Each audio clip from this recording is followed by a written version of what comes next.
इसमें जो फोर्सेस हैं, ऐसे फैक्टर्स जो नेशनल इंटीग्रेशन को प्रमोट करते, प्रमोशनल फोर्सेस को देखेंगे। डेट यहाँ पे ये बताया है कि जो अपनी कंट्री के जो नेशन के लीडर्स हैं, ओके, जो लीडर्स हैं वो काफ़ी ज़्यादा इंपॉर्टेंट वैल्यूएबल इफेक्ट डालते हैं, उसमें बहुत ज़्यादा वैल्यूएबल रोल प्ले करते हैं अपनी कंट्री की यूनिटी और नेशन को नेशन की इंटीग्रिटी को मेंटेन करने के लिए, ओके, क्योंकि वही है जो इंडिया को एक टाइप से कंट्रोल करते हैं और we are the one who select as our representative, okay.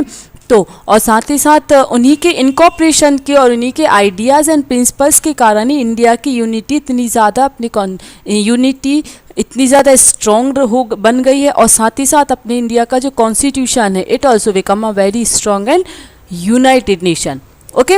Now अब यही प्रिंसिपल्स अब देखेंगे जो नेशनल इंटीग्रेशंस के बेसिकली होते कौन कौन से principles, okay. So the first one is democracy, fundamental rights, directive principles of the states, uniform just judiciary, secularism, national envelops and the national festivals और etcetera, okay.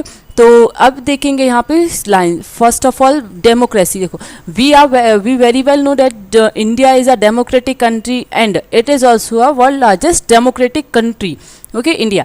And so the represent, अब democracy में होता क्या है, that democracy एक ऐसी government का तरीका है, it is a type of a government in which peoples elect their representative, okay, peoples अपने ही बीच में से किसी एक को एज अ रिप्रेजेंटेटिव इलेक्ट करते हैं and they the elected representative from the government, okay. और अगर सिंपल वर्ड्स में कहें तो democracy is a type of a government in which the representative are elected for the people, by the people and to the people, okay।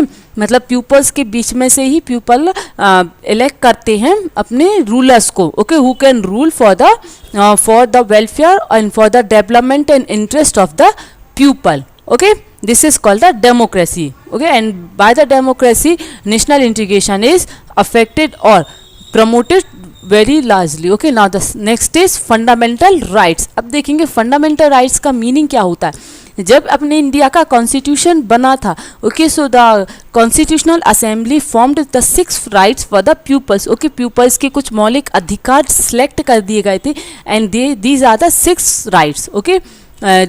Constitution में ये 6 fundamental rights mentioned है। अब इन ये जो राइट्स हैं दे आर फॉलोड और applied without any discrimination, okay. इन fundamental rights में कोई भी डिस्क्रिमिनेशन नहीं होता है, okay. Not a discrimination of caste, not of creed, not of any religions, languages, backgrounds, family status, ये सभी चीज़ों को निगलेक्ट करते हुए इन राइट्स, ये राइट्स सब पूरे सिटीजन्स इसको एंजॉय करते, okay.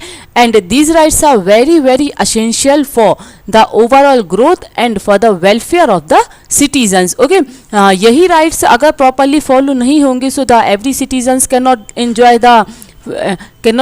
the facilities or whatever the government has maintained the policies, okay, they cannot able to enjoy it, okay। And it also provides the equality, freedom and social justice for the citizens, okay. And इससे लोगों को equality भी मिलती है, social justice, and साथ ही साथ हर citizens को develop करने के लिए एक अपॉर्चुनिटीज़ भी मिलती है इन्हीं राइट्स के थ्रू, ओके। एंड ये जो राइट्स होते हैं ये राइट्स वीकन सेक्शंस के लिए भी बनाए जाते हैं ताकि उनके जैसे कि weaker section means ST, SC, schedule caste, schedule tribes और अदर जो बैकवर्ड क्लासेस हैं, ओके, उनको प्रोटेक्ट करने के लिए, उनको सेफ्टी प्रोवाइड करने के लिए और उनके डेवलपमेंट और जो वीक हैं इन वीकनेस को मिटाने के लिए ये राइट्स बहुत ही ज़्यादा ज़रूरी है, क्योंकि सभी जब इक्वल रहेंगे सभी then only the people can live in a unity, okay.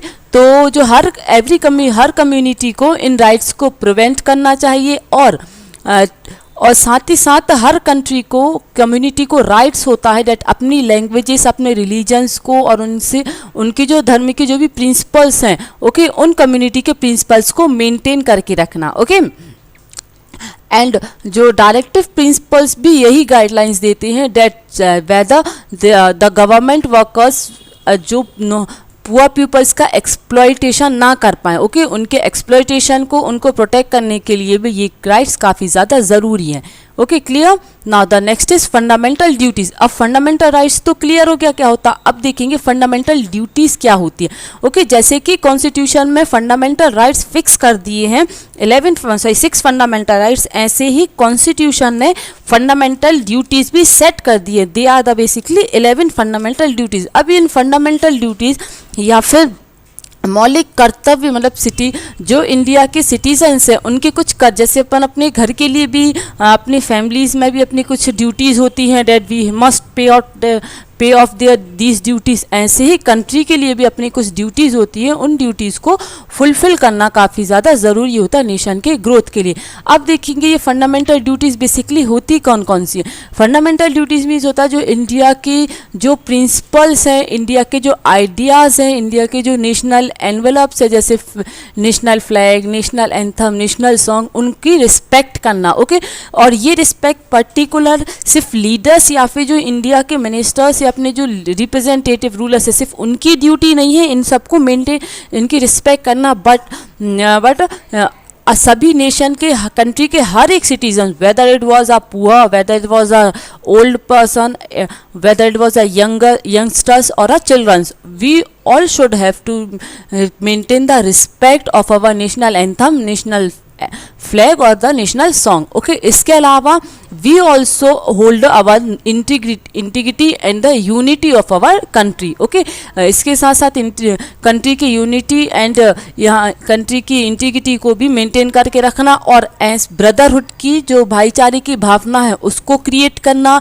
India की जो प्रॉपर्टीज़ हैं अपनी कंट्री की जैसे कि यहाँ की हिस्टोरिकल बिल्डिंग्स, मार्केट्स, इसके अलावा railway stations, bus stops, trains, rail, इन सभी को भी मेंटेन करके रखना, ना कि इनको डिस्ट्रॉय करना। ओके एंड जो इंडिया का जुडिशरी होता है, ओके जुडिशरी सिस्टम का भी रूल होता, ड्यूटी होती है डेट कंट्री में डेमोक्रेसी को बचाए रखना और सिटीजन्स को उनके राइट्स प्रोवाइड करना। ओके एंड हर डेमोक्रेसी का एक यूनिफॉर्म तरीका होता है, चाहे वो सेंट्रल स्टेट की हो या यूनियन टेरिटरीज की जुडिशरी सिस्टम हो, सभी का एक मेन प्रिंसिपल होता है डेट जो लॉज है कंट्री में वो इक्वली सभी के बीच में इम्प्लीमेंट किए जाएं। Okay this is the fundamental duties, क्योंकि अगर if the duties will not be there then the people will may be not work properly for the development of maintaining the integrity of our nation. Okay now the next factor, promotive factor is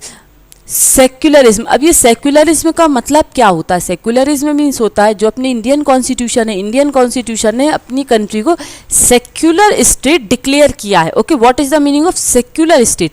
तो secular state means होता है सभी धर्म के peoples को एक freedom means चाहिए अपने रिलीजन्स को फॉलो करने का। Okay different the follower of a different religions have their own religious freedom. Okay different religions के डिफरेंट रिलीजियस के पीपल्स को अपनी रिलीजियस फ्रीडम होना चाहिए। रिलीजियस फ्रीडम मीन्स जैसे whenever they want to do the puja, और अगर उन्हें कोई रैली निकालनी है या फिर कोई अपने रिलीजन से रिलेटेड कोई भी फंक्शन ऑर्गेनाइज करना है, सो दे have the rights in our country. Okay and the government जो ये rights दिए हैं religious rights वो बिना किसी discrimination के होते हैं। Okay ये discrimination को oppose करते हैं ये secularism। Okay clear? Now the next is national symbol. National symbol भी काफ़ी ज़्यादा इंपॉर्टेंट रोल प्ले करते हैं इंडिया की यूनिटी को शो करने के लिए। Okay national symbol means we अपन जैसे सब किसी भी रिलीजन, किसी भी एरिया, किसी भी स्टेट से बिलोंग करते हो, बट अगर अपन कंट्री के बाहर या फिर अगर कंट्री को रिप्रेजेंट करेंगे so we all have the common language. Okay we all have the same native that we all are the Indians. Okay ऐसे ही ये जो नेशन सिंबल्स होते हैं वो एक यूनिटी को सिंबलाइज करते हैं। ओके जैसे कि नेशनल फ्लैग, इंडिया का national flag is of try colour, तिरंगा। ओके नेशनल एंथम जनगण मन, national song Vande Mataram, national envelope Ashoka envelope और मे ओके तो ये जो सिंबल्स होते हैं ये अपनी कंट्री की यूनिटी और आइडेंटिटी होते हैं। जैसे कि स्कूल्स में सभी स्टूडेंट का एक आईडी कार्ड होता है। ओके ऐसे ही ये सिंबल्स इंडियन पीपल्स के और अपने नेशन के ये आइडेंटिफिकेशंस होती हैं।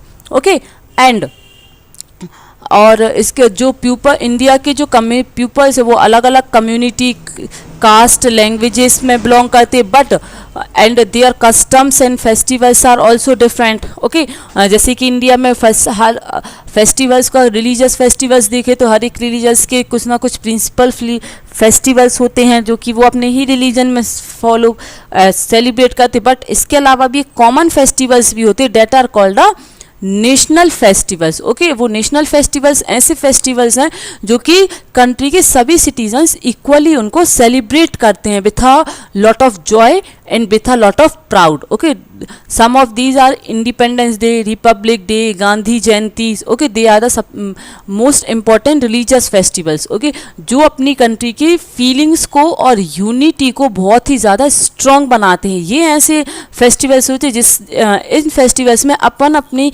लैंग्वेजेस, कास्ट, एरिया, किस स्टेट से बिलोंग करते, ये सभी भूल के एक साथ आके इन फेस्टिवल्स को सेलिब्रेट करते और इनकी वैल्यूज़ को समझते हैं। Okay, these are the national symbols. Now the next one is tourism and the national integration. Tourism, अब देखेंगे कि टूरिज्म ने कैसे नेशनल इंटीग्रेशन को प्रमोट करने के लिए क्या रोल प्ले किया है। देखो, tourism means visiting from one place to another place inside the country. उनके फैक्ट, जैसे अपन लोग कहीं घूमने जाते हैं, चाहे वो पिलग्रिमेज एरियाज हों, ओके, किसी रिलीजियस प्लेसेस पे हो या किसी हिस्टोरिकल प्लेसेस पे हो या किसी नेचर ब्यूटीज़ के यहाँ पे हिल एरियाज में भी अगर घूमने जाएं तो इन एरियाज़ में जाके अपन अपनी कंट्रीज़ के डिफरेंट पार्ट्स के बारे में जानते हैं। ओके, कि किस इंडिया के किस पार्ट में किस टाइप की कल्चर होती है, कहाँ वहाँ की लाइफ स्टॉक्स क्या क्या है, वहाँ का वे ऑफ लिविंग कौन सा है, ड्रेसेस, वहाँ के मेन फूड्स। ओके, इन सब के बारे में अपन जानते हैं और अपने ही नेशन के अलग अलग पार्ट्स के बारे में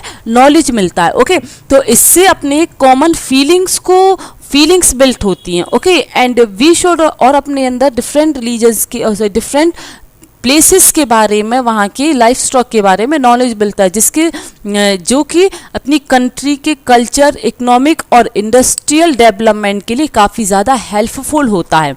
okay, it also provides the economic employment resources to the peoples. Okay, employment provide करने में भी अपॉर्चुनिटीज़ देते और न्यू प्रोग्राम्स कंट्री को बनाने के लिए भी they are very helpful. Okay, tourism.